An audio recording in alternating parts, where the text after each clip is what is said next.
Welcome to American Education FM, everybody. I'm Dr. Sean Brooks. Welcome back, everybody. I'm going to start here, and for some reason this just hit me, so I feel compelled to basically say it.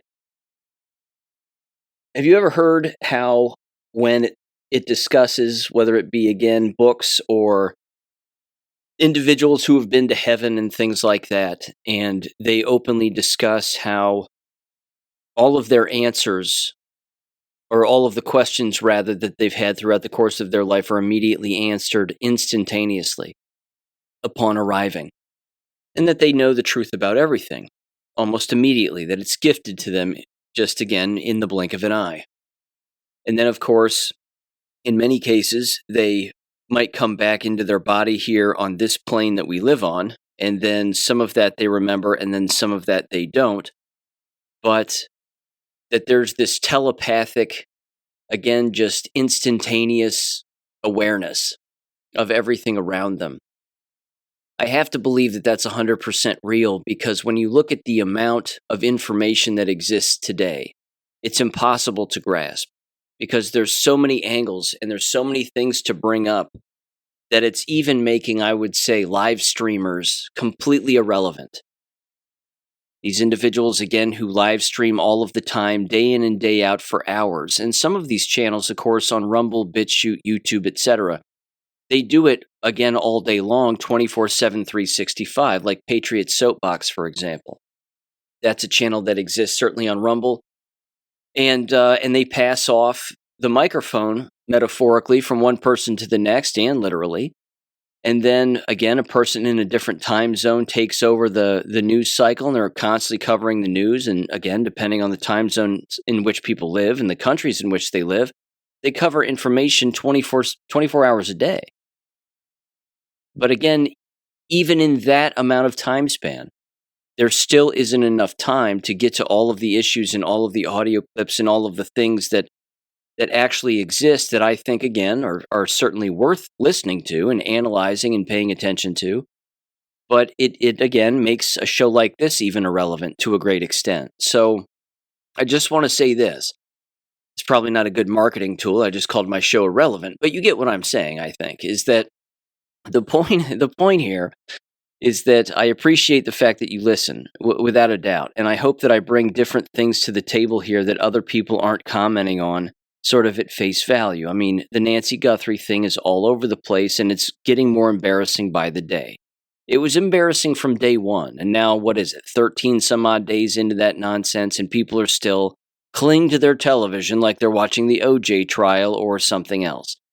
It's pathetic, but it's also done on purpose, and these are the questions, again, that are not asked of people, and they're not thought about by individuals. They're not saying, why are they covering this all the time, and then arriving at an answer? Why is it that we're seeing a particular thing play out a particular way, and then arriving at an answer and thinking deeper about it, rather than just even asking that kind of a question? I mean, the question doesn't get asked in many cases, let alone somebody thinking far enough to arrive at an actual answer. So let me give you another example. The business of the Pam Bondi testimony the other day in Congress regarding the Epstein files, and redactions and non-redactions, and outing so-called victims, and then other individuals not being outed, and whatever else. Again, it's the standard show, because you are watching a show, and one of the ways I think that you can always pick up on this is basic human behavior. Now, I'll basically say this, and again, I'm no expert on Pam Bondi, but I do know a bit about her history, and let's just say she didn't make it where she is, because she's 100% talented. We'll just say again that I think that she's filling a role, and I'd even go so far as to say that she's a bad actress. She's just not very good at trying to make it sound like she's taking particular things seriously at face value when it's evident she isn't. With that said, I think that the bigger plan here is that everybody is being exposed, certainly politicians, when it comes to all of them clamoring for the truth about Epstein files. Because if they want all of that information really, which, let's face it, they really don't, but they're being baited into wanting all of that information public, And then once it becomes public, they're complaining about certain parts that are public. And then, of course, they're cherry picking, and they're not focusing on the eating of children, who exactly these individuals are that they were trafficking to.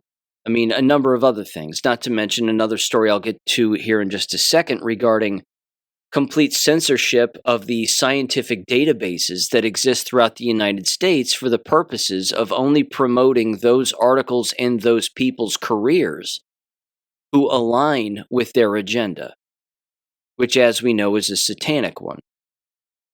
But in summary, regarding the Pam Bondi thing and all of that, I want to read this text message. This, again, was from Dr. Luther Smith.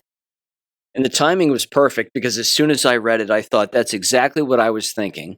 And we're on the same wavelength. I don't think there's any doubt about it here. Here's what he said. He said, quote, "This is so cool to see. I believe that Pam Bondi is playing dumb for our sake. Everybody is asking for her resignation, but those who are doing this can see the big picture. She is just rather the figurehead. This is a military operation. I am seeing everyone asking for justice concerning the Epstein files. This was the plan all along, to get a majority of people to clamor for this, so when they pull the trigger, people will rejoice. On top of that, Thomas Massie is threatening to come out with unredacted names. All this is to expose and reinforce the normies with this information. All of this is not fake, but it is scripted. This all connects to the SAVE Act and promotion of justice. What a time to be alive," unquote. Again, I think that he's 100% right. Human behavior always gives people away. When Pam Bondi's being asked a direct question and she says, "I don't know, did you ask Merrick Garland that question? The Dow Jones is the highest it's ever been. We're succeeding as a nation. We're locking up criminals." It's like, wait a minute. That wasn't the question that was asked of you. And then she goes off again on another tangent. She says things like, "Well, I'm not going to get into the gutter with these people. I'm not playing these political games," whatever else. Again, a person in her position who evaded as many questions as she did during her testimony, and I only saw 30 minutes of it, approximately. Somebody like that would lose their job.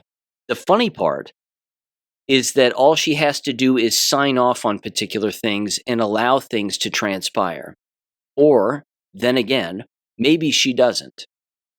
Maybe the military has to sign off on it to allow things to transpire in a very coordinated, specified, chronological way that they want information to be disseminated to the public. So is she controlled? Yeah, sure. I have no doubt that she is. Again, I don't think that she'd be in that position if she wasn't. She can bring up anti-Semitism all she wants. That doesn't matter. It has nothing to do with the issue at hand. Almost everybody that Epstein was communicating with was Jewish, or a Zionist, or a Satanist. And of course, in many cases, people would say they're all the same thing, certainly to a great extent, certainly when it comes to Zionism and Satanism. But even so, the entire subject is a subject that never would have seen the light of day had it not been, again, for Donald Trump allowing all of this and signing off on it. Any investigation taking place behind the scenes is not going to be known to the public because they can't tell people legally. They can't say Les Wexner is under investigation. They can't even say Les Wexner's been detained or he's already in jail awaiting a tribunal of some kind. Again, the public can approach his personal lawyer and interview him and yell at him in a parking lot all they want. The fact is they don't know where Les Wexner is any more than I do. He could be gone. He could be dead for all anybody knows. But was he directly involved with Epstein and child trafficking? Of course he was. Everybody knows that. That's face value stuff. Hell, we knew that shit 12 years ago. So my other point, again, is this. Are there bad actors in a play? Of course there are. There are bad actors in a movie. There's bad actors, again, in certain scripts. I mean, I would encourage anybody to go back and just watch some of the footage of Pam Bondi testifying to Congress the other day because it was embarrassing, certainly from a nonverbal communication standpoint. She sits back in her chair regardless of who's asking her a question from whatever side of the aisle a person is asking a question. And she leans back in her chair, and then she fumbles with her papers, and she's looking down at her papers, and she's not looking at the person who's asking her the question. And then she leans forward and she flicks on the microphone switch on, and then she provides whatever rambling answer she provides, and then she turns it off and she leans back in her chair and she fumbles with her papers like she's looking for something all the time. This is a nervous person, and she's always been nervous. Again, one of the first times I ever paid attention to Pam Bondi was during the Parkland so-called shooting, which again I'm starting to believe was 100% fake, without a doubt, that no one passed away, that no one died. And that if anybody was in that building actually shooting somebody, it wasn't Nicholas Cruz. But with that said, her behavior back then was beyond strange. I mean, she was the only one who was crying. She was the only one who was upset. She was the only one who was emotionally distraught. Everybody else was just like, yep, school shooting, business as usual. It was very odd, but she's an odd woman. Again, been married twice. People can take that for what they like, but she's an odd woman. Comes from an odd family, a well-connected family. And I would just wrap up that point by saying this, that whether you be on the left or the right and a person believes in that political paradigm, or at the very same time, you're watching the left and the right do the things that they do, certainly in those congressional hearings which get loud and are obnoxious and accomplish nothing. Both sides seem to forget that the removal of Pam Bondi and her, again, resignation or firing or whatever. Donald Trump can do that any time that he wants, and the military, of course, can allow for that any time that they want. When that happens, Donald Trump has the ability to put in an individual, again, who would be an acting, quote-unquote, attorney general. The acting attorney general has at least 120 some odd days on the job, and they can even be re-upped after that without needing a Senate confirmation hearing. So they're forgetting that as much as, believe it or not, Pam Bondi has actually accomplished, and she has accomplished a great deal, is that if an acting individual came in, that particular person would also have a very specified mission, and that mission might be far more serious than what we're already seeing here play out at face value. Again, it would require individuals to go back into the first Trump administration and understand all of the moves that were made with his attorney generals and his acting attorney generals. You had Jeff Sessions, you had Matt Whitaker, you had others. And they were coming in and out of that position on a constant basis because they had a very specified role to play. They were told what to do, I would assume by the military, because we are watching an operation take place here. But I would just invite people to keep this larger point in mind. You would never see this information come out in the light of day if it wasn't for the first Trump administration and the Great Awakening and the Q drops. None of this would see the light of day, which means, again, there's a 99.999% chance that all of this is 100% coordinated. People in certain positions are playing particular roles. And that has to be understood in order to see that what you're actually looking at isn't the full picture. Again, I'm not saying that every person playing their role is good at it. I mean, let's face it. Somebody knocked on your door and said, okay, I want you on a stage and I want you to play this position and act this way and do this and do that. You know, some of your natural personality is going to come out and it's going to rub people the wrong way. And it's going to come off as being a little odd to some. Certainly if you don't have experience, in acting, or you don't have experience misleading particular people, or even going along with a larger operation. But it certainly seems like one is playing out here. Again, keep in mind all of the information that Pam Bondi has seen regarding the likes of Adam Schiff and all these other congressmen and women who were attempting to, and actually did, impeach Donald Trump the first time around. She has the goods on all these people. So you have to be careful with leverage, because if you release it and you release set amount of information too quickly, then you lose the leverage. But if you hang on to it, then you can move people around like a puppet on a string any way you want. As I've said before too, one of the ways that you can figure out when individuals are losing is they get louder and louder and louder. And they result to name calling, and they result to, again, or revert back to sort of their default setting of name calling, I should say. And of course, calling everybody an anti-Semite, this, that, and the other. That's a very clear behavioral distinction that does exist, that is remarkably common among human beings, in particular groups of people. It can be something as small as a school board, and it can be something as large as the ADL. It can be something as big as AIPAC, or it can be something as small as a city council meeting. If everybody's saying the same thing and everybody's using the same language all of the time, and people are getting louder and louder and louder, that's usually because, again, they have something to hide. And that's happening, again, consistently. And I mean, let's face it, more eyes are on the Jewish lobby and Zionism now as being pure flippin' evil than ever before. That, too, is not an accident. That's human beings, again, exercising their brains and engaging in pattern recognition and connecting dots. Because, of course, that's the one thing, too, that's not being brought up in the Epstein files, is his direct connections, again, with other Jews, calling everybody goyim and 1,000 other things, and then the editing and, I wouldn't say plagiarism, but the editing and the deletion of accurate information and the censorship that continues to take place regarding all of that verbiage and all of that communication and all of those subjects is also ongoing. That's part of the panic. That's part of the cover-up. Which leads me now to this, and this is important certainly from a publication/censorship standpoint, and this is directly from Epstein emails and Epstein/Bill Gates related communications. This was from Science Guardians at SciGuardians over on X, and this was back on February 9th. But this is important because what this lays out here, this particular thread that I'm going to read, is that it lays out the entire so-called scientific wing and whatever you want to call it, academia censorship of scientific papers to make sure that everybody's on the same page. And by the way, if you're not, you're never going to get anything published, which means, of course, you're going to lose your career.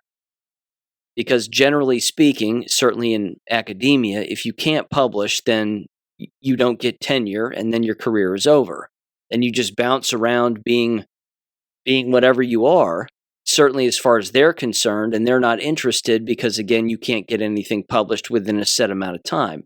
This is more satanic than that, in that this has to do with controlling the entire science narrative, so to speak.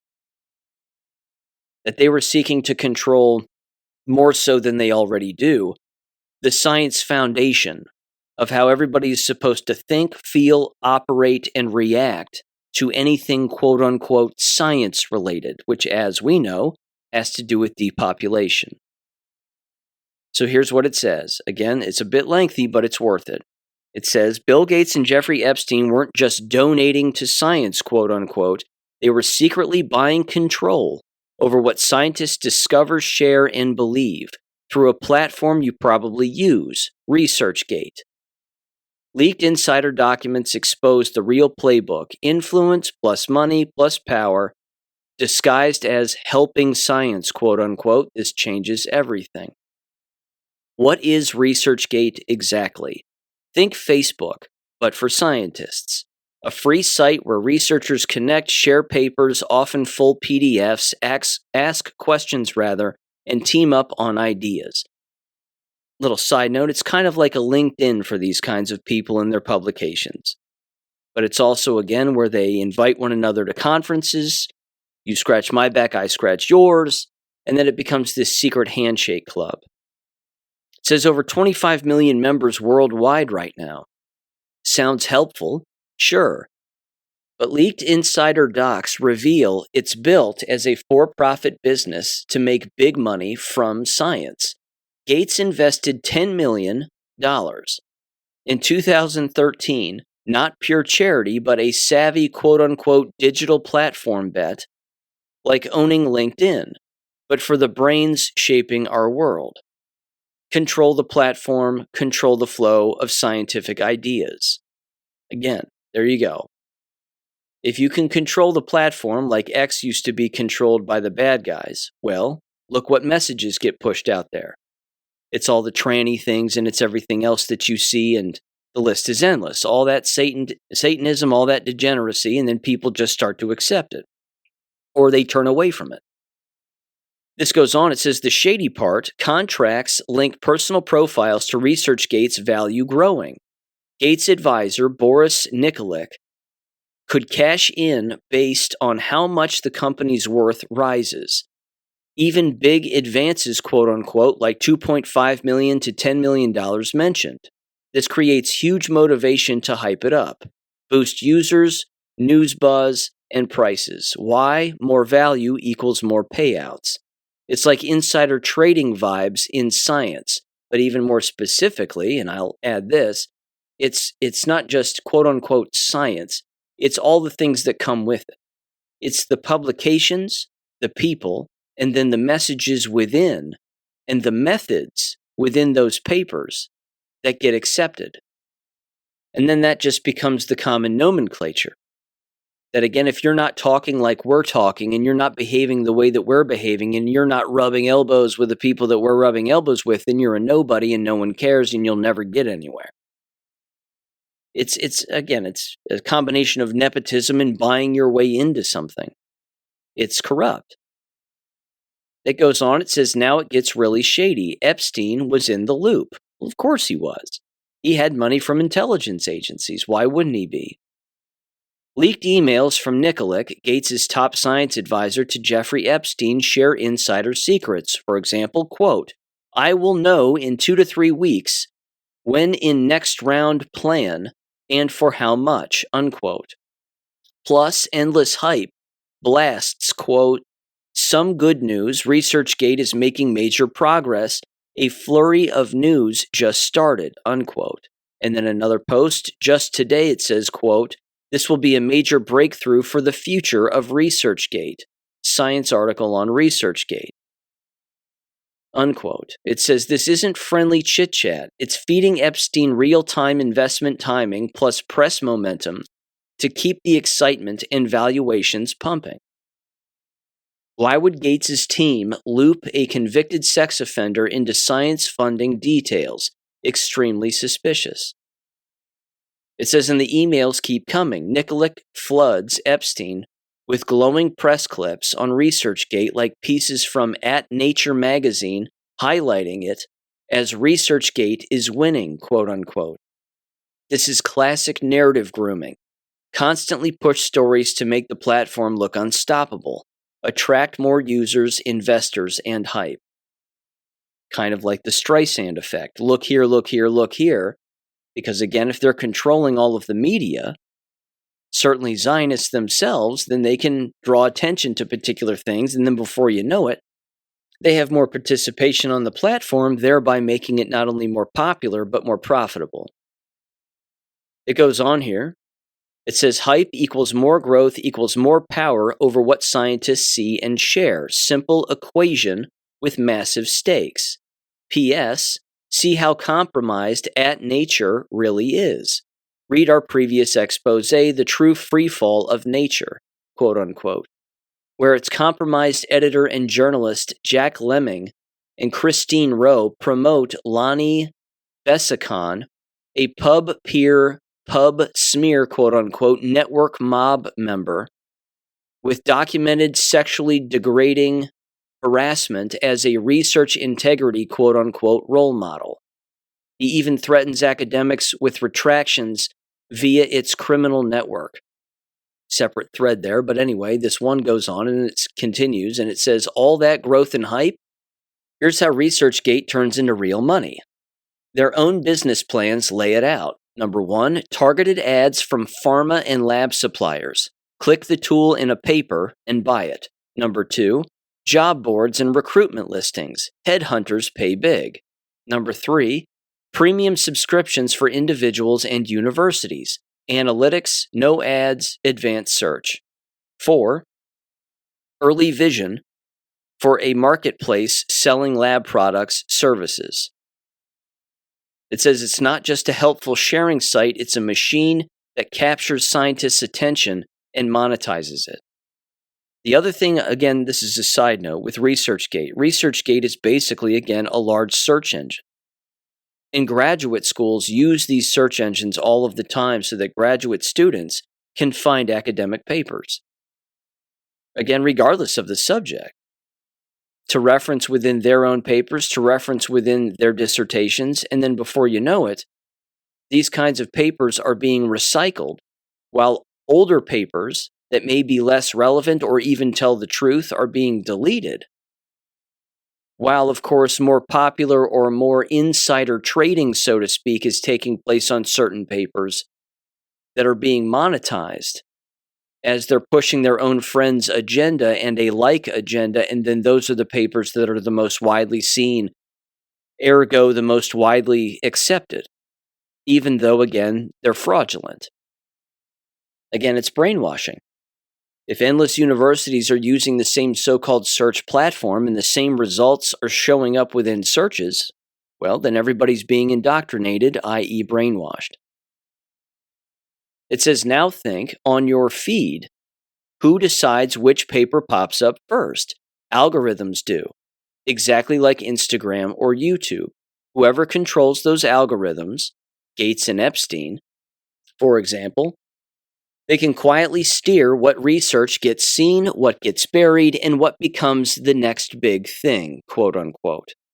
Why would billionaires like Gates and Epstein crave this kind of power? Owning a hub like ResearchGate lets them shape what research explodes into the spotlight and what quietly fades away. Control the feeds and recommendations equals quietly steer. And it says, number 1, what scientists chase and publish next. Number 2, what projects get grants and funding. And number 3, what the public is told is solid science, quote unquote. Think again, the COVID lie. When everybody's thinking alike, someone's not thinking.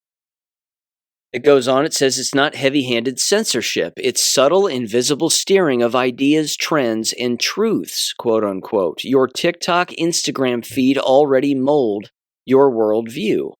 Now imagine the same game running science. Who decides what counts as breakthrough? Who decides what gets buried? The same power gives billionaires real leverage over the giants of scientific publishing, too. Big academic publishers like Elsevier Connect, Springer Nature, and We Are TNF decide what gets officially published and what gets rejected outright, shaping the dominant narratives in science and society. But ResearchGate owns the end flow, quote unquote. After publication, users upload millions of full PDFs, 160 million plus publication pages today, letting anyone read papers for free and bypassing expensive paywalls. Publishers despise this. They sued ResearchGate for massive copyright violations, Elsevier plus American Chemical Society cases started in 2017, fought for years, finally settled in 2023 with special sharing agreements. Bottom line, when a platform controls how research is actually seen and shared at massive scale, publishers have to play ball, partner, compromise, or lose traffic/relevance. Whoever owns ResearchGate can quietly pressure the gatekeepers themselves. It says proof this leverage is real. History shows it. Publishers now partner with ResearchGate instead of fighting forever. Springer Nature, for example, long-term content syndication since 2019. Full text articles show up on RG profiles, ResearchGate profiles. Next is Taylor and Francis. Expanded journal home quote-unquote deal with 800 journals as of February 2026. Boosts visibility and open access on ResearchGate. Elsevier/ACS sued for years, settled in 2023 with automated upload checks and compliant sharing tools. Therefore, if you control the sharing hub, publishers must cooperate or lose eyeballs/traffic. Then it says billionaires, Gates, Epstein crew, win big. steer narratives across the ecosystem without owning a single journal. Not just Gates and Epstein, it says meet the Arnolds. Billionaire philanthropists via Arnold Ventures have quietly poured millions into the very tools that police scientific narratives. Center for Open Science, or COS, $5.25 million launch grant in 2013, plus a $7.5 million grant in 2016, plus a $2.625 million grant in 2019, and other grants totaling over $25 million cumulatively for open infrastructure, reproducibility, and research transparency tools. Next is Retraction Watch, produced by Center for Scientific Integrity, or CSI grants. For example, a $300,000 grant in 2015 for tracking retractions and database builds, with CSI partnering closely with COS. PubPeer is another one. Operating support, $212,000 in 2016, plus another $150,000 in 2019 for anonymous post-pub commenting. It says these three are closely linked through funding, partnership, and overlap. Figures like Ivan Ornsky, there we go, every single time, co-founder, executive director of CSI, Retraction Watch, PubPeer board member. Sounds like boosting integrity, but look closer. These investments build an ecosystem critics say weaponizes retractions to enforce approved narratives, followed by coordinated smearing campaigns via PubPeer, PubSmear, quote-unquote, network mob to silence dissenters. They fund the watchdogs, decide what gets retracted, orchestrate defamation to protect the circle. Same elite playbook, control the referees to control the game. This wraps up here and starts to wrap up. It says pattern emerging. The billionaires-backed so-called integrity machine. COS, CSI, Retraction Watch, and PubPeer protects its insiders while targeting outsiders to enforce narratives. For example, and this is interesting because this is where they get the commenters on these articles to be fraudulent, it says Elizabeth M. Bick, the fake science integrity consultant, quote-unquote, with over 10,000 PubPeer comments, has spent years stalking, smearing, and ruining careers. But flag her papers or her mobs 100% censored. 17 critical comments on her collaborators' work leads to all instantly blocked. One slipped through, November 23rd, 2024, erased after exactly 10 days, on December 3rd of 2024. And then again, there's a whole nother thread on that, having to do with PubSmear, or the PubPeer network, and how they rig the game to help one another, and then, of course, destroy other people. Just so happens that a lot of these people are Jewish. Interesting, isn't it? Then it says pattern emerging loud and clear. Gates and Epstein control through platforms like ResearchGate, sharing feeds, visibility. The Arnolds control through so-called integrity institutions. COS, CSI, Retraction Watch, PubPeer, retractions, smears, censorship. Both twist science for power, markets, and perception. Not help, hijack. From Epstein shadows to charity, quote-unquote, fronts, it's elite games. To pull it off, they need complicit academics, compromised editors, and journalists on payroll. Science should be free, not for sale. Unquote. The key point, too, here is this, and I'm going to move on here in just a minute because I think it should be crystal clear at this point how deep all of this goes and how corrupt everything is in the world that we live in. Most of what we see at face value is not independent. Again, it's not independent from an individual standpoint, but it's also not independent from a small group standpoint. Everything is connected, and everything is organized crime. And I'd go so far as to say everything. To a great extent, anyway, almost everything is organized crime. But it's not just in this particular case. It's not just about science papers, like from, for example, a medical standpoint. Because as we know, the scientific method is applied to things like sociology, psychology, social movements, things of that nature, social engineering, of course, education, quote unquote, teacher education, research, academia, you can pick the subject, the gender studies, all that garbage. All of that stuff is purposely being manipulated, which means, again, it goes back to a very common point that I've made. Why is it that American schools, for example, and colleges and universities don't have longitudinal studies, again, highlighting their levels of satisfaction among their previous students who attended their institutions? The answer is obvious. But now, after hearing that, hopefully, it's even more obvious that they would never even allow such a study to take place, let alone publish it, because it would delegitimize everything. It would delegitimize everything that they do. It would delegitimize every brick and mortar, piece of brick and grain of mortar that would exist in any of those institutions, let alone the people in them, the subjects that are taught, the amount of money that's laundered and wasted as a result, the amount of debt that they go in, the amount of taxes that get stolen, of course, from people, all the tax-exempt universities that exist. The entire thing is a criminal organization racket. All of it, right down to the words on a piece of paper. So if some gullible graduate student doesn't understand why their paper's not getting published, well, that's the reason right there. It's not necessarily because the paper is written poorly. It's not because the research isn't sound.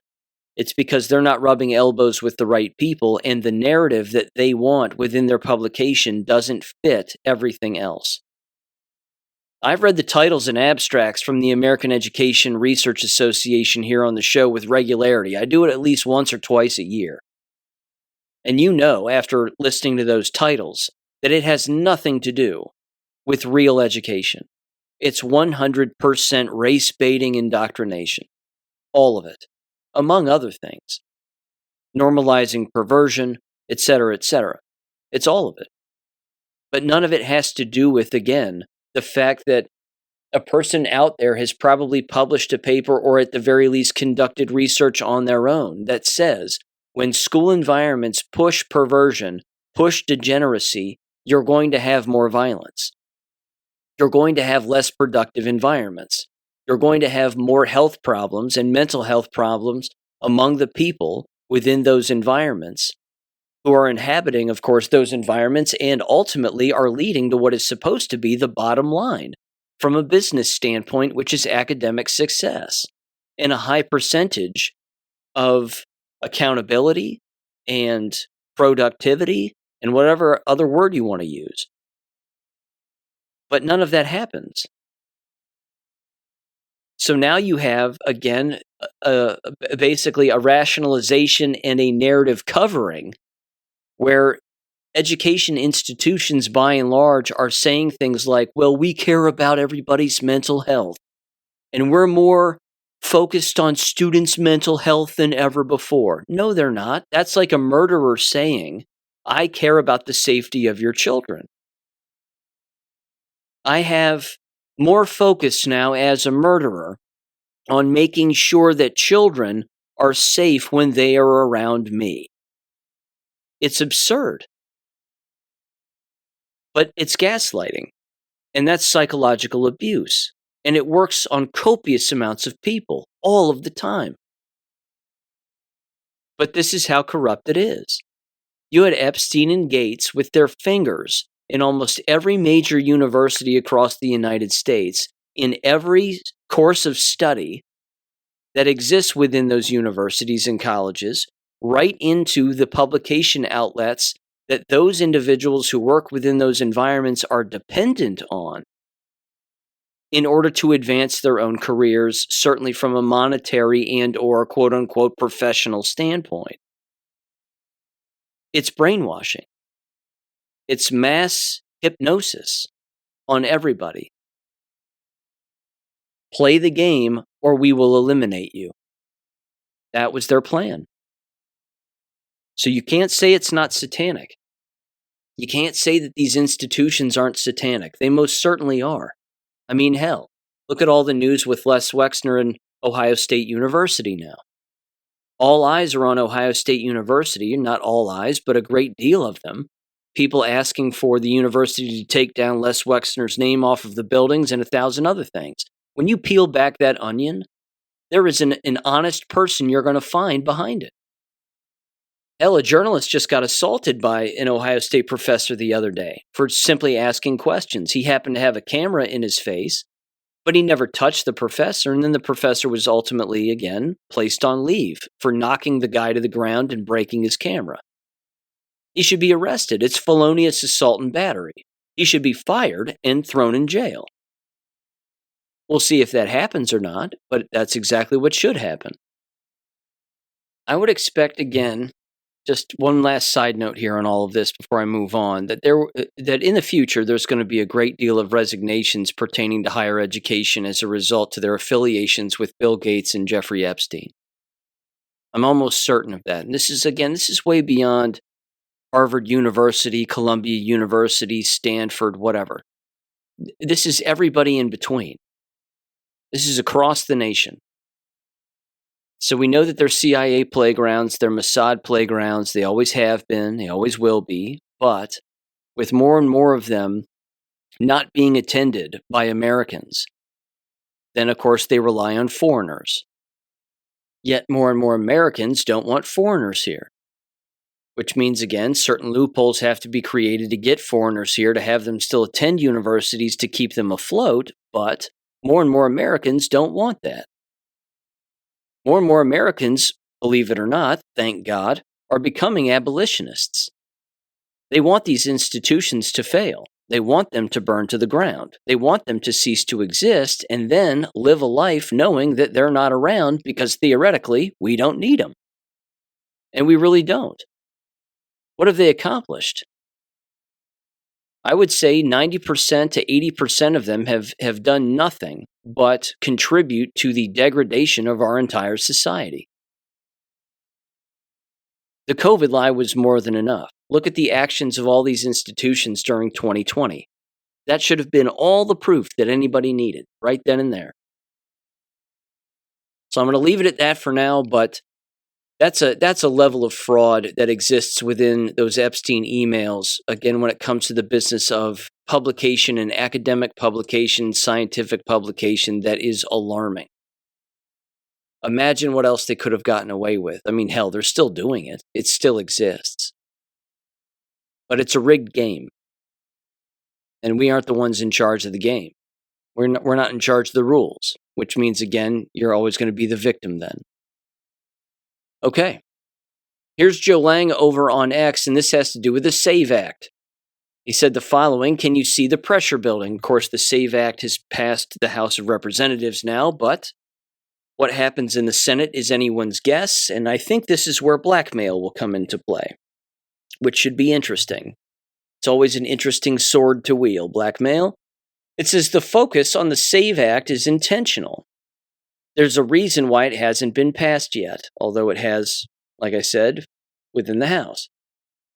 He went on and said it's one of those easy wins because around 80% of Americans support it. If Trump were desperate to win the midterms, it would already have been passed. But this is about far more than the midterms. The SAVE Act is going to pass. That was already a given. But its passage has been purposely delayed in order to force the Democrats to come out publicly against it. Even CNN hosts are asking Democrats why they are against something that over 70% of their own constituents support. This is a massive exposure campaign to prove Democrats are against protecting our elections. They are going to lose even more support. But it's more than that. The reason why the SAVE Act hasn't passed yet is because it is being used as the pointer in order to focus more people on Democrats' opposition to preventing illegals from being able to vote. Everything is planned and timed. The reason why you purposely drag out the narrative of preventing illegals, quote unquote, from voting is so you can set the table for the criminal/treason investigation exposure that is right around the corner. Everything will change once the stolen election in 2020 is proven through the courts to the American people. The evidence will prove that the Democrat Party is dependent on a whole lot of illegal voting in order to win elections. This will increase demand for the American people to deport even more illegals. We have been building up to this moment since Trump was sworn in. Drip, drip, flood. This has never been about another election. Transparency and prosecution. There is simply no other way. A transformation of our entire election system is coming. Mass arrests are also coming, and so are mass deportations. Everything is going to change, and nothing can stop what is coming. Panic in D.C. Yeah, everything is connected. It's not just a singular issue. It's like the Epstein stuff. It's not just about that. It's about, again, ResearchGate, publication fraud, censorship, narrative control, mainstream media, quote-unquote science, social engineering, medicine, finding the truth about what real medicine is, money laundering, child trafficking, murder, and voter fraud. It's all together. Because without voter fraud and without illegals here doing that, well, you would have far less crime. You would also, of course, have far less crime and the opportunity for crime if people like Vivek Ramaswamy didn't exist. And yes, that's my transition to talk about more Vivek Ramaswamy fraud. I'll start off by saying this, and I'm going to go off on a tangent here before I read a few posts. I don't think that there's anything more insulting to an American, a red-blooded American who gives a damn about our country, than when you have these so-called well-to-do political parties and all of their PACs and affiliates and whatever else. And they've already made up their mind before you ever even cast a vote.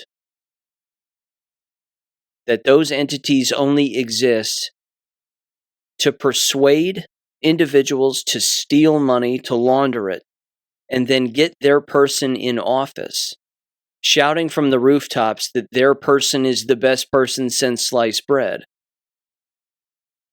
and that you need to vote for them, and you need to listen to us because you're not smart enough to think for yourself. That's the most insulting thing on the face of the planet. One of, I'll say.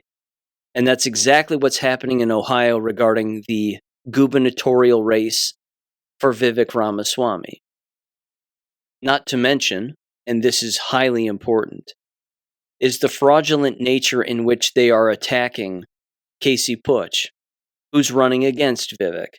Number one, none of them ever mention Casey Putsch at all. Vivek Ramaswamy doesn't talk about him. The Ohio Republican National Committee in Ohio and all those other bullshit committees, they don't mention Casey Putsch.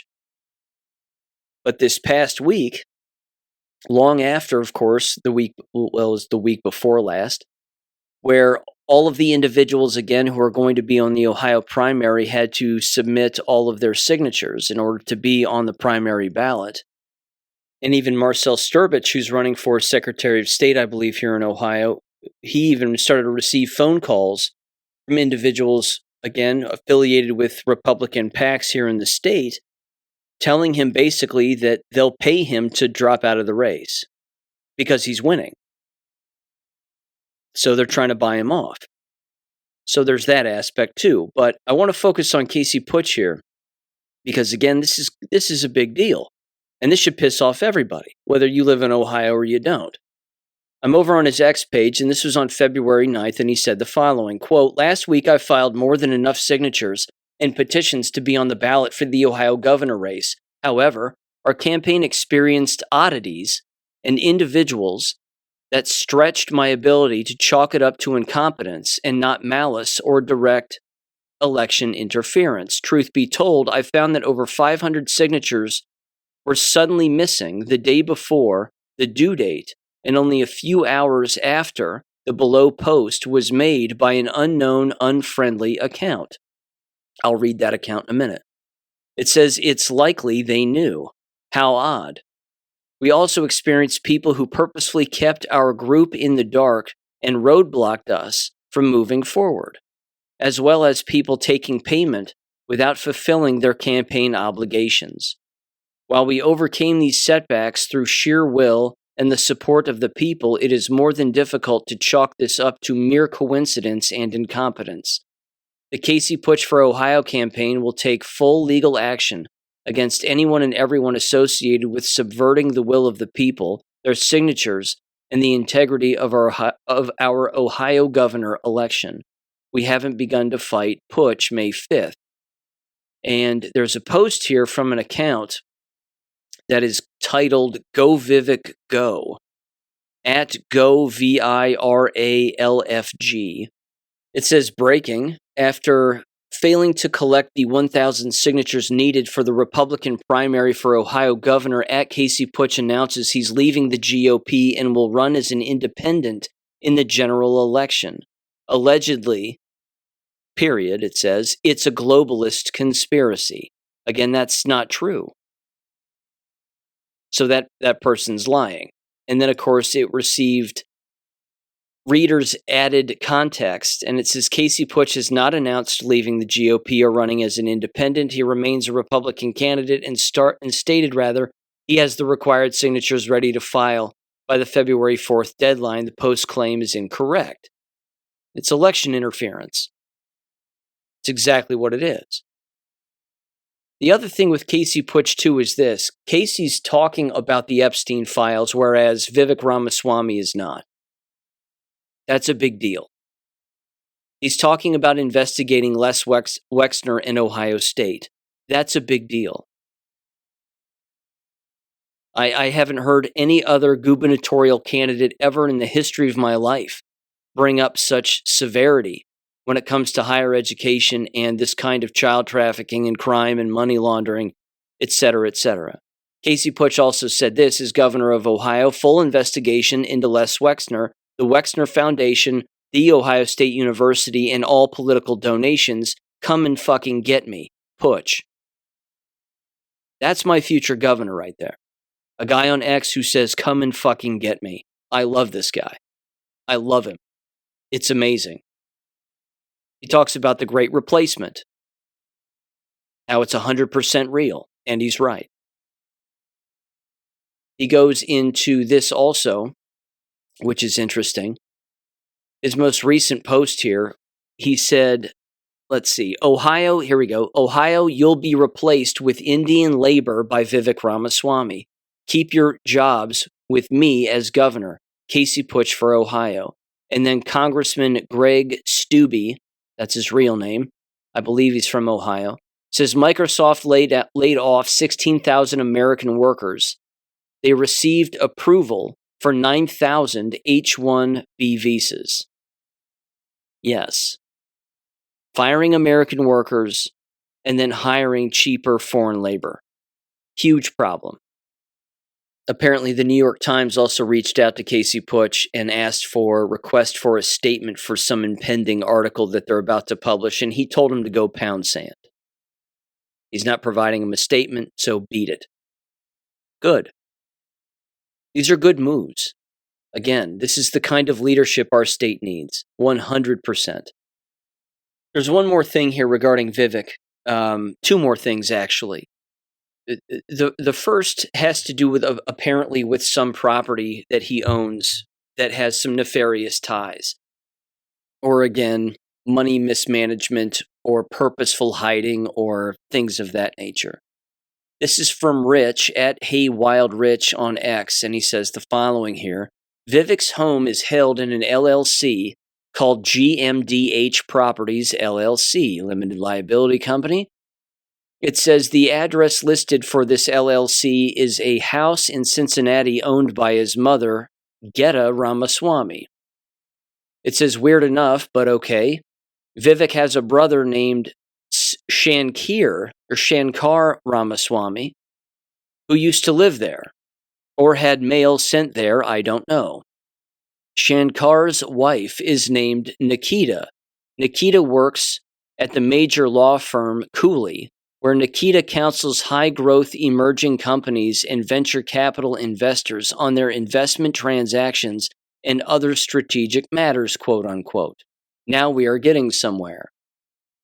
Shankir also has a biotech company that has raised over $1 billion in the same style Vivek's Vants, quote unquote, have raised. Tons of cash flowing in, zero drugs to market, or even in final clinical trials, according to this article.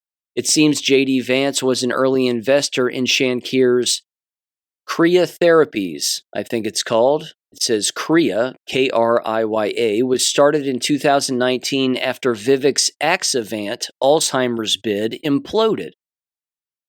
It goes on, it says Nikita has practiced law in India and seems she regularly works bringing in money from India into these biotech companies, according to her Cooley bio. This seems like some sort of organized crime ring at this point. Shell companies, self-dealing, insider everything going on. This could very well be an Indian criminal enterprise operating in front of everybody, and now with political aspirations. Get these people out of my country, unquote. Yes, it's exactly what it is. You have an entire family that's engaging in fraud. Again, my original point. This is the aspect of this that is so insulting to the average American. If anybody so much as reads this, and you don't see a red-blooded American following the law, which when you look at Vivek Ramaswamy and you listen to anything he says, there's nothing red-blooded about him, let alone anything authentic or legal. He belongs in jail anyway. Specifically regarding what he did with Axavant and that bullshit drug that didn't do anything. He stole from people. Stealing's a crime. Can't believe I have to say that. Vivek's also wrapped up in RICO charges. Did you know that? Vivek Ramaswamy is named as a defendant in a civil RICO lawsuit, not a criminal case or indictment, but filed in May of 2024 in the U.S. District Court of Northern District of Georgia related to the 2022 collapse and bankruptcy of Glorify, an anti-woke fintech startup. It says the complaint, brought by Glorify's secured creditors, former CEO Toby Nudgebauer, I don't know, and later joined by the bankruptcy trustee, alleges that Ramaswamy, Peter Thiel, Joe Lonsdale, Citadel LLC, and others conspired in a racketeering scheme involving defamation, intellectual property theft, trade secret misappropriation, and efforts to sabotage Glorify to benefit their competing ventures like Ramaswamy's Strive Asset Management, with claims under both federal 18 U.S.C. subsection 1962C and Georgia state RICO statutes. Ladies and gentlemen, you can't be a school teacher in the American school system, let alone an administrator in an American school system, if you have RICO next to your name in a Google search. But apparently, you can run for governor. And people will be dumb enough to vote for that. You wouldn't hire somebody like that for your own company, would you? But people will vote for him for governor. They'll cast their vote for a Vivek Ramaswamy on May 5th. The stupidity of people knows no bounds. Again, these people are running for office, the likes of the Vivek Ramaswamys of the world, because they are evading the law. They use the position in an attempt to evade the law. They run for the position in an attempt to evade the law. Name one law that Casey Putsch has broken. No one can. Name one law or one shady venture that Casey Putsch has been associated with. I don't think anybody can even create one. But the entire Republican machine in Ohio, Republican in finger quotes, is behind Vivek Ramaswamy. That should tell you all you need to know about the Republican Party, conservatives, quote unquote, liberals, Democrats, the whole thing.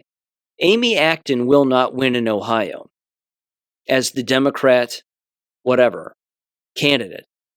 It won't happen. Voter fraud would be the only thing that would allow that to take place. She will get crushed in this state. if for no other reason than the simple fact that she was tied up with the COVID lie. She ran point on the whole damn thing. And guess where she got her orders? You guessed it, Bill Gates. The same ResearchGate, Bill Gates affiliations, which of course are tied to Epstein. So whatever you do, don't say we're not at war. We most certainly are at war. And hopefully, the battle is getting a little more clear here. And the battle lines are getting more clear. With even your most asleep citizens. It's like this in every state across the nation. There isn't a clean one.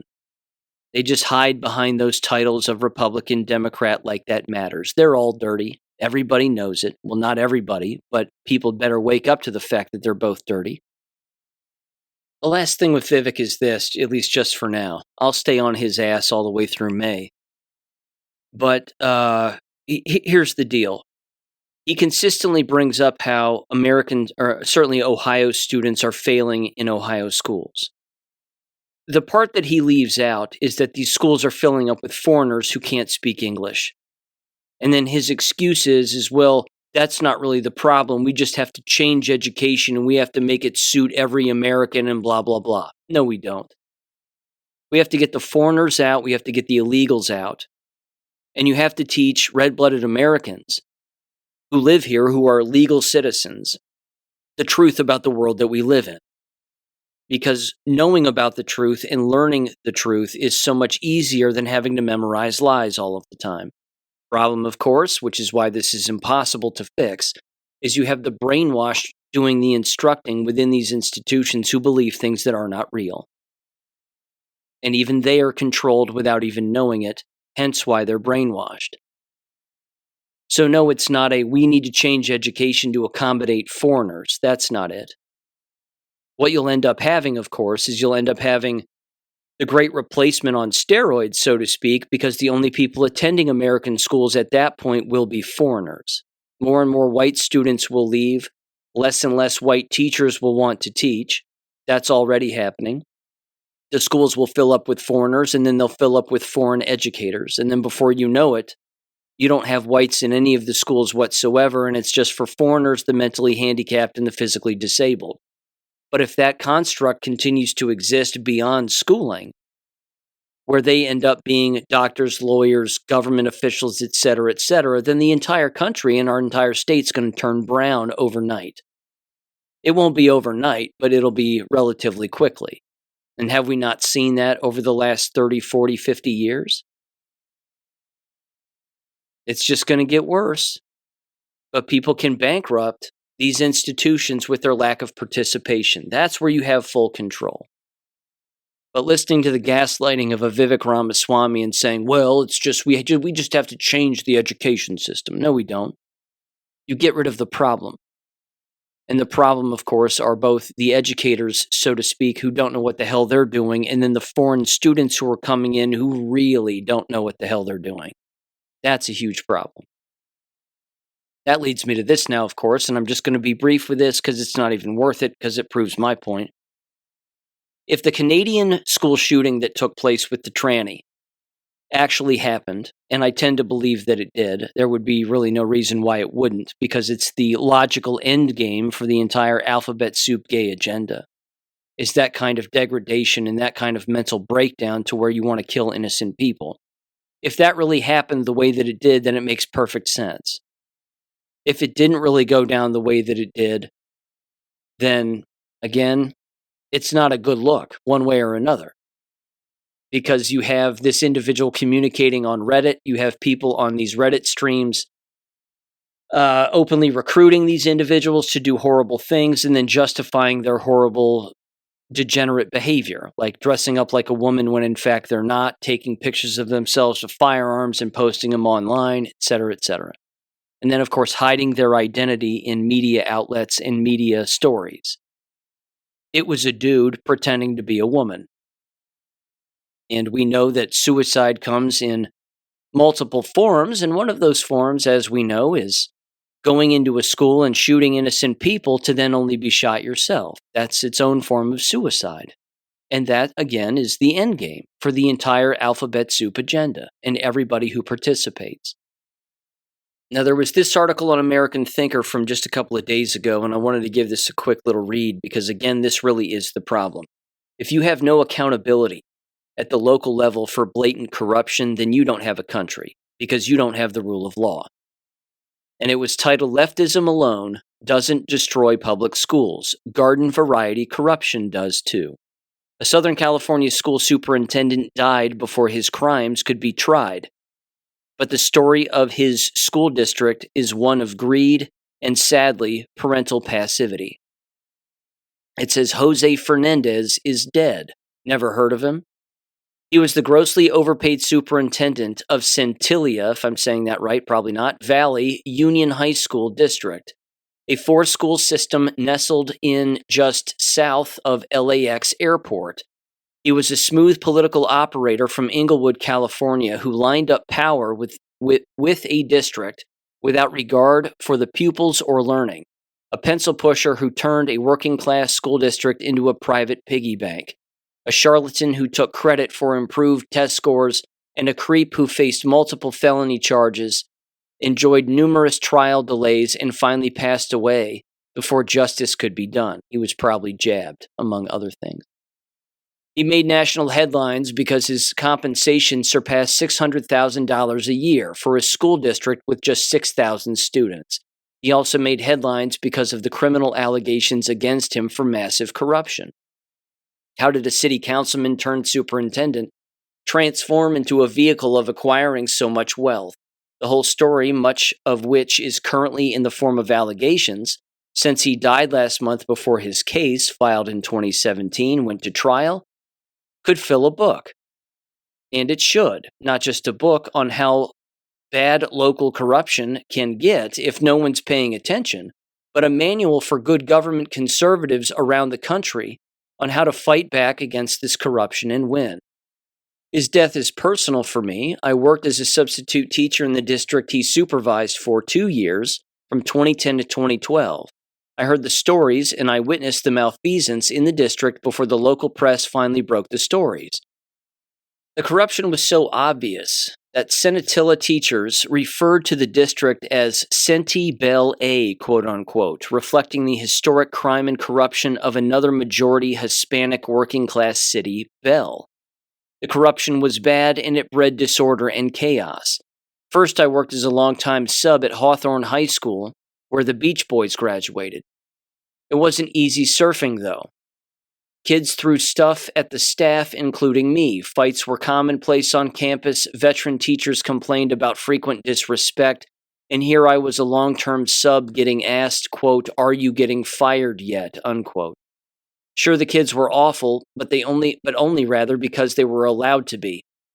Some students stuck up for me, but for the most part, it was one of my worst teaching experiences. The principal, Mark Newell, a woke administrator, quote unquote, appeared to favor minorities, black students they're referring to, who seemed to get away with anything. He was in charge when campus riots occurred. In another long-term assignment, this time at Lawndale High School, I covered for a history teacher on stress leave. He was one of the teachers whom Fernandez had allegedly directly targeted. I ended up doing most of my work at Lutzinger High School, which, surprisingly enough, was the best school of the 4 in the district. I say surprisingly because when I was still a high school student, we heard nothing but nasty stories about Lutzinger, a campus rocked with riots nearly every day where the students couldn't take books home. And there I was having a pretty good time. I even wrote a nice article about it for the local paper. I also worked as a day-to-day sub in remedial programs at Lloyd High School. Lots of kids wanted to go to Lloyd because of the half-day classes. Indeed, they learned to fail in the regular schools so they could get a remedial education, then party for the rest of the day. Among other allegations against him, Fernandez was expelling kids with 1 or 2 failing grades to the remedial school so he could inflate test scores at the other high schools. During my time at Lloyd, I helped some of the teachers running the independent study program. One of the staff gave me his version of the whole story on Fernandez. He said, quote, "He is way overpaid," unquote. Massive salary, and the district gave him a 150% loan to purchase a ritzy home in a rich suburb. One afternoon, Fernandez had one of the students washing his car behind the district office. Talk about misuse of time and funds. Shouldn't the kid be learning? And I was in the middle of all of it. I told the local paper several times about all the problems in Centinela. Finally, in 2024, reporter Rob Kuzina began exposing the massive $633,000 in compensation Fernandez received in a single year, in a district where the median household income was $68,733, while my experience showed that the student's household income was substantially lower. The school board members, for the most part, were non-committal puppets who refused to do their due diligence. Local contractors had funneled lots of money to them, so there wasn't any serious oversight. There was finally justice when the school board, facing outrage from the public, fired Superintendent Fernandez. That was in 2014. I was at the meeting where Fernandez got fired, but almost no one was there. And that was the major problem. The economically poor parents who filled the district's public schools in this increasingly gentrified section of Los Angeles County weren't paying attention to what was happening. Many don't even vote. The only justice occurred when Fernandez was arrested for corruption. I followed this case off and on. About a year ago, I reached out to the local press to get any updates. The last I heard was that he was ordered to stand trial. But now he's dead, and it's all over. Where's the justice? How can there be justice when the same people who had approved Fernandez's outrageous compensation are still on the school board? They went on and they said the one good thing that resulted, Del Air, Holly Glen, and Wiseburn, board members I assume, voted to leave Centinela Valley and create Wiseburn Unified School District. Sadly, but predictably, what we saw in Centinela Valley is all too common. In one district after another, overpaid bureaucrats, embittered teachers, disconnected parents, and failed students define American public education.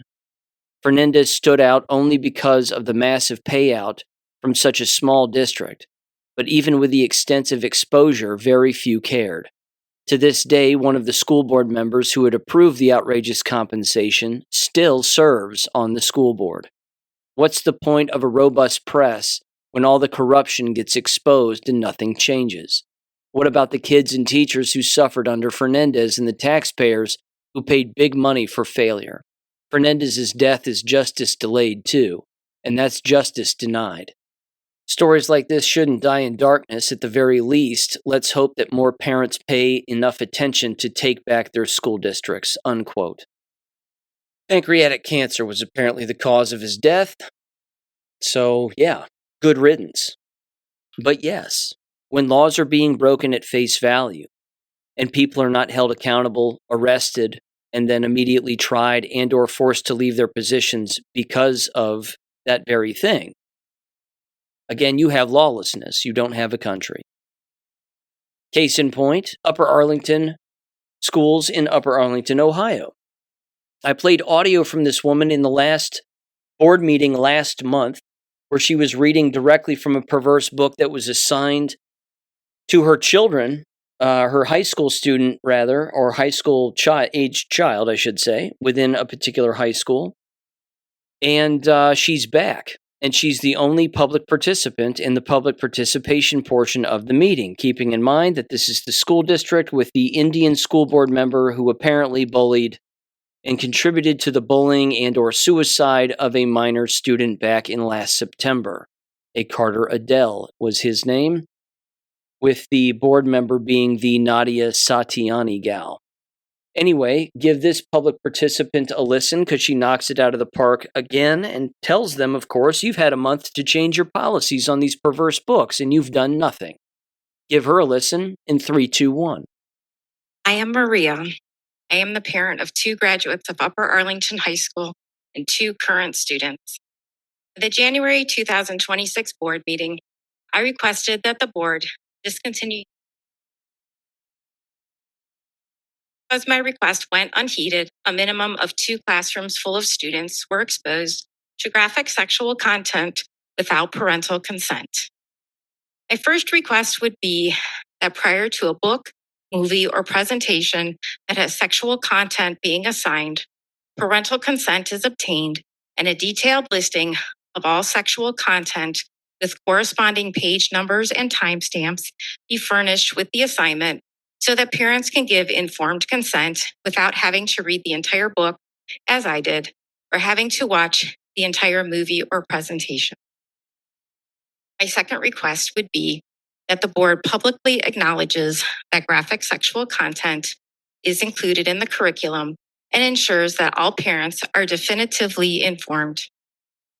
At the January 2024 board meeting, the board was made aware of the graphic depictions of sex in this book and then was read an example passage. At the February 2024 meeting, the board heard a follow-up that the district had dismissed and downplayed the obscene and graphic content. So institutional knowledge of the graphic sexual content in the book existed for 2 years, yet my student was assigned this book last month. Even if the use of the book or the service of the person who assigned this book were to be discontinued, another book, movie, or presentation that includes graphic sexual content will somehow find its way into the curriculum. The same person assigned this book in both 2024 and 2026. So even if a policy was instituted in 2024, the policy either must not be being enforced or must not be acting as a deterrent. I will end by reading the aftermath of one of the scenes that I read at last month's board meeting, in which 2 14-year-olds were engaged in mutual masturbation when a parent walked into the room unexpectedly. If I don't look at her, she'll drop it. She'll disappear. And what she saw Brian and me doing will disappear with her. You didn't see anything, I yell, completely out of control now. Guys do that. They do. Whole baseball teams do it. Circle jerks. That's what it's called, you know. And for your information, a circle jerk is group masturbation among males. Now we have our fiscal update. The parent would do well, and I've communicated with this parent before, but the parent would do well, in my humble opinion, to pull her children out. The 2 remaining children that she has in the district. Pull them out forever, because if they can read and write, they can teach themselves. And then go back to the next board meeting, keep reading from the book, and tell everybody that you've pulled your children out and unenrolled them permanently. You'll never be sending them back to any kind of a degenerate environment, and then, of course, disparage the ever-living hell out of the district as much as possible.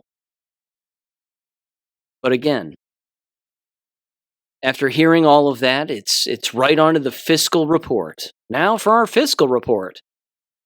No other public comments either. No one else shows up to these meetings and lays into these people. It's a cult, because it's cult-like behavior. Every report that they give all looks positive, or it's government's fault. It's never their fault. It's either the taxpayers don't like us, government doesn't like us, or whatever, but we are never at fault. We're doing everything that we're supposed to do. And then you have an individual who, again, clearly stands against the masses and shows up in the middle of all of that, breaks the matrix in front of everybody by reading from a perverse book that is still allowed within their entire school system. And being assigned, which is against Ohio state law, because parents aren't being notified by the district.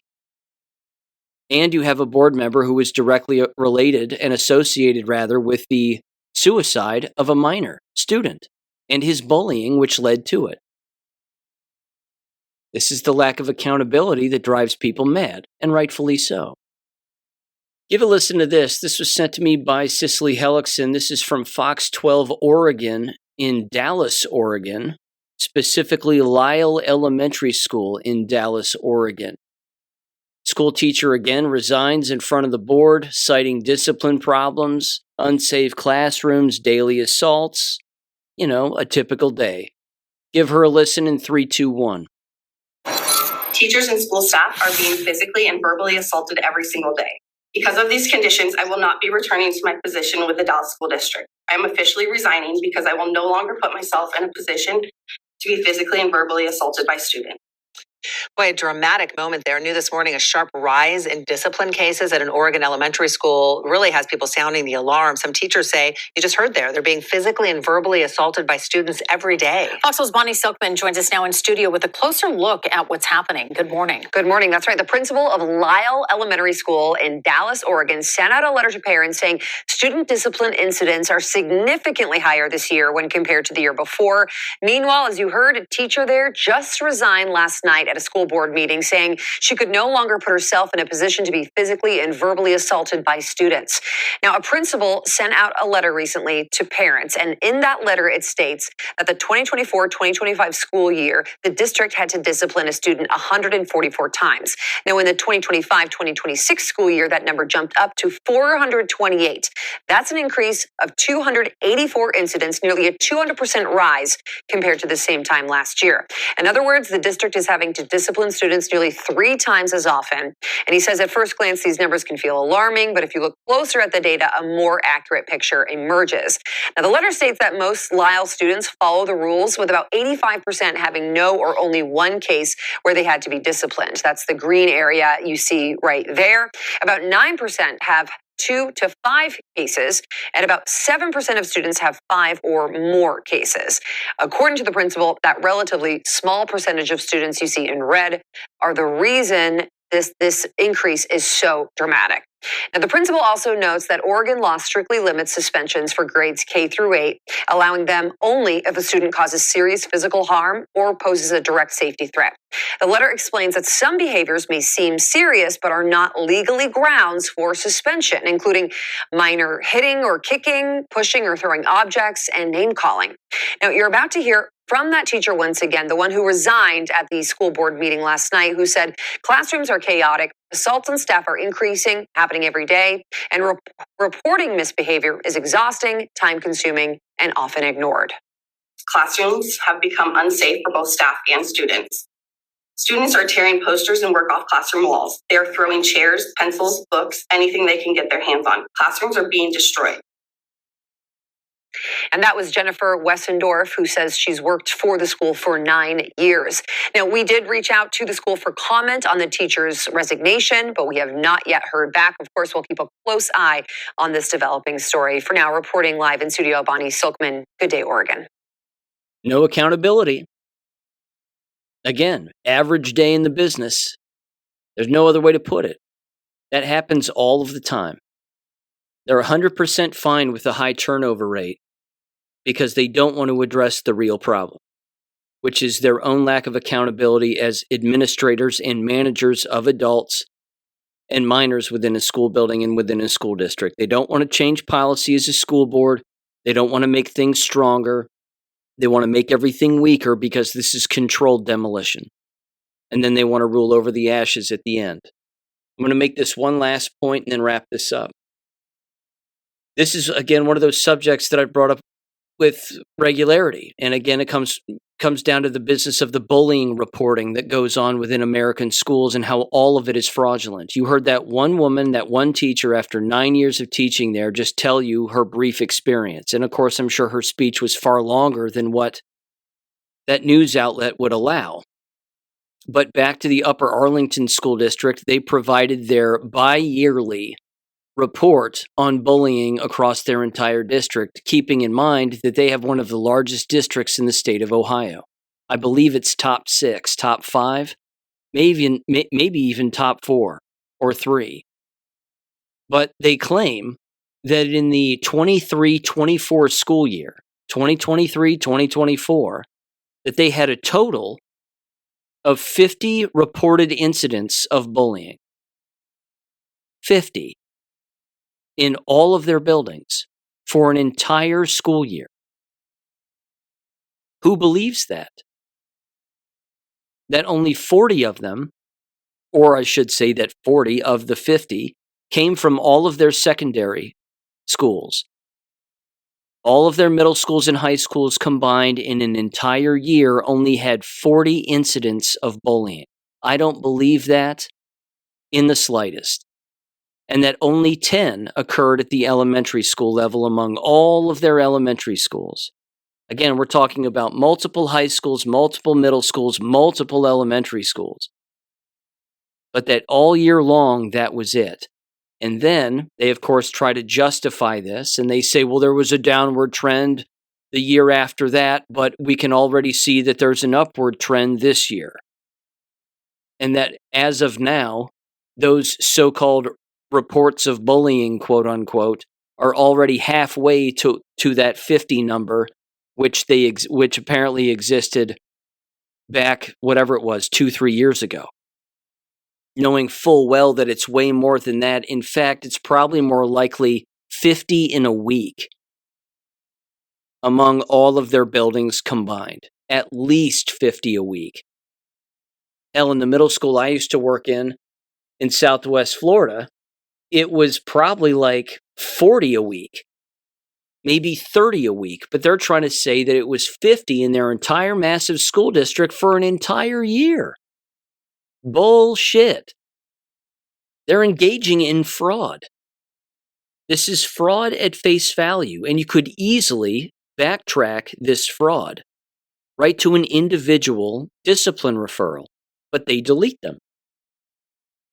In the Upper Arlington presentation, toward the end of their presentation, you can't make up this level of stupidity. I can't even believe I'm saying this out loud. I have a smile on my face as I'm saying this, so you'll have to trust me. But she did actually say this. Once they were done with their report, this old broad stands up and she goes, by the way, this is one of the administrators from one of the buildings, and she has something she'd like to say about this report. And she says, we find that during the winter months, in particular when it's colder outside and the weather is bad, that discipline increases. But when the weather is nicer and it's warmer outside, discipline decreases. So they're actually trying to tell you that there's a correlation between violent behavior in American schools and the weather outside.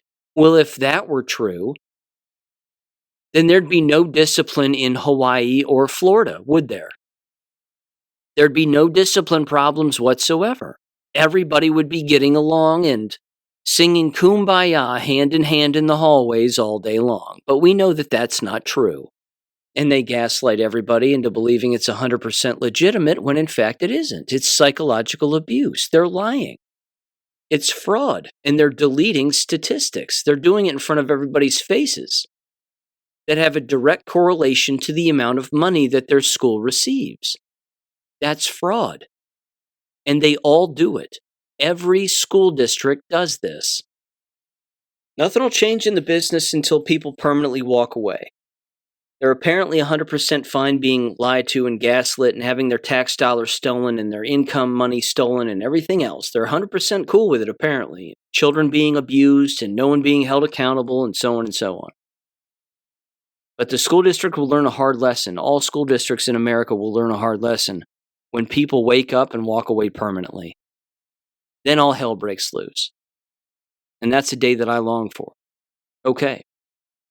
I'm going to end on a silver note here. First of all, there's some people reaching out to me saying that some of the coins that I was referencing on eBay, that some of those are silver compound, basically a combination of like silver and copper.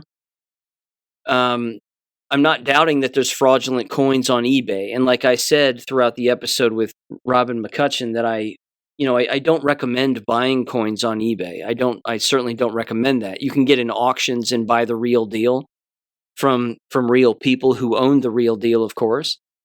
There is real silver to be had on eBay, but again, if you buy it below spot value, then you are gambling. And it could be a mixture and it could be a compound of other non-magnetized metals, of course, like copper. So, yeah, people should read the descriptions and they should be careful. But again, I'm not a financial advisor. I would simply say that my recommendation would be that if a person was in a position to do it, that they sort of get in a habit again of stocking away even 1 ounce a month if they can afford that. So again, it's just kind of it's kind of an interesting thing here because again, silver is it's a commodity that is in demand and short in supply. And I have a quick little explanation here to read to round this episode out having to do with this. And this was from the Substack, thesilverindustry.substack.com. The article was titled "The Coming Silver Shock: Why 2026 Belongs to the Miners." It says miners moonshot silver's structural deficit, triple-digit price surge, and explosive operating leverage set up a once-in-a-generation profit shock as 2026 brutally reprices ignored producers. Again, toward the end of the article, he's basically saying that if a person wanted to invest in silver mining companies on the stock market, that now would be the time. But here's what he says. He says, quote, "At $50 silver, the price is already 2 times $25, but profit is 6 times higher, a 500% increase in cash flow. At $100 silver per ounce, the price is 4 times, but profit is 16 times higher, a 1,500% increase in cash flow. For those still trying to analyze silver through traditional models, the story has already passed them by. The world has reached peak silver, and the numbers are now indisputable. Global mined production sits around 820 million ounces, while annual demand has surged past 1.2 billion ounces. That's a structural deficit of nearly 400 million ounces per year. Not a blip, not cyclical, but chronic. We recently posted an article to the effect that technical analysis is not as relevant as it once was, and here is why. Technical analysis, was built on yesterday's tape, but today's silver story is being written by entirely new demand drivers that never existed in past bull markets. AI data centers, GPUs, and high-frequency interconnects now need the metal with the highest electrical and thermal conductivity on the periodic table, and that is silver, not copper. At AI speeds, copper's good enough, quote-unquote, conductivity starts to leak efficiency, so critical components are copper cores heavily plated or bonded with silver to keep resonance low, heat under control, and signals clean. Those structural shifts in industrial use simply do not show up in a 20-year price chart, which is why pure chart reading is losing its edge in this cycle. What we're witnessing in 2026 is the moment the physical market finally asserts dominance over the paper illusion. Silver supply is inelastic. Miners cannot flip a switch and bring new supply online. Projects take a decade to develop. Permitting frameworks are clogged, grade proficiencies are failing, and capital markets aren't funding exploration. The future mine supply curve is collapsing, while physical takeoff from industrial investment and monetary channels is exploding simultaneously. The electrification wave alone, EVs, solar, server farms, battery production, medical devices, electronics, computers, mobile phones, ensures industrial silver demand keeps ratcheting higher. Yet the return of silver as a monetary asset compounds the imbalance. This is what happens when a commodity once treated as quote-unquote just another metal reclaims its 5,000-year role as money. It then wraps up here and it says the arithmetic of a super cycle. If you want to see what this means in corporate terms, look at the miner math. A year ago, the average all-in sustaining cost, AISC, for a silver miner was around $20 per ounce. At $25 silver, that meant a razor-thin $5 margin. A decent-sized producer turning out 10 million ounces per year earned roughly $50 million in operating profit. That's a good year, not a great one. Now, run that same model at $85 silver. The same cost base, $20 per ounce, now earns a $65 margin per ounce. That same miner suddenly generates $650 million in operating profit. That's a 1,200% increase in cash flow on a 240% move in the underlying metal. That's what real operating leverage looks like. When you extend this across the industry, producers like First Majestic, Pan American, Hecla, and AYA, are all looking at tidal wave of earnings power, about to reprice the entire silver equity complex. The math here isn't to be determined, it's elementary. The market's blind spot, then. It says, so why haven't silver miners exploded yet? Because analysts, funds, and institutions are still looking at the rear view mirror. They're valuing these companies as if silver still trades at $35 or $40 an ounce. Their valuation models use conservative decks that are 6 to 12 months stale. They also rely on technical analysis that doesn't consider the new use cases of silver. Recall in AI speed matters, and silver is a fast conductor of electricity than copper, faster conductor. It says the mispricing of a lifetime. The physical market already knows what's coming. Nobody can buy physical silver anywhere near the quoted spot. Try ordering 1,000-ounce bars. You'll pay steep premiums or wait months for delivery. Retail coins and small bars are even worse. That's the divergence between paper and reality. This is not a trade, quote unquote. This is a cash flow repricing event hiding in plain sight. As miners report blowout quarters, the equity gap closes, likely violently. The market is about to rediscover what it somehow forgot.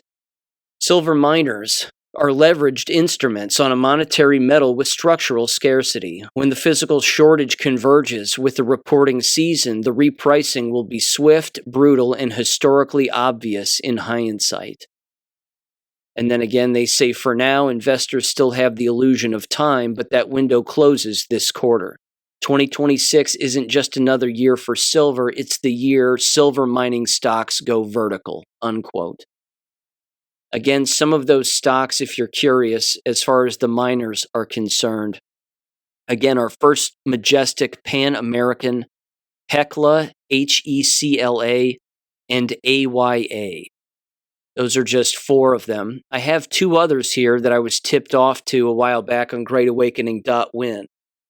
There's Vanguard Mining, which is coded UUUFF, and then there's Hycroft Mining, HYMC. I've got some Vanguard stock because it's only it's less than a cent for basically whatever it is, 1 share. So, I got 10 shares and we'll see what happens. But either way, I might get some Hycroft Mining just because, again, the stock isn't very high right now. I'm not one for the stock market. Again, I don't like money. I'm not a fan of it in the slightest, and this kind of stuff is strange, but I can certainly see the writing on the wall here when it comes to silver. And like I said, at the end of the day, if a person can stock away an ounce a month, that's great.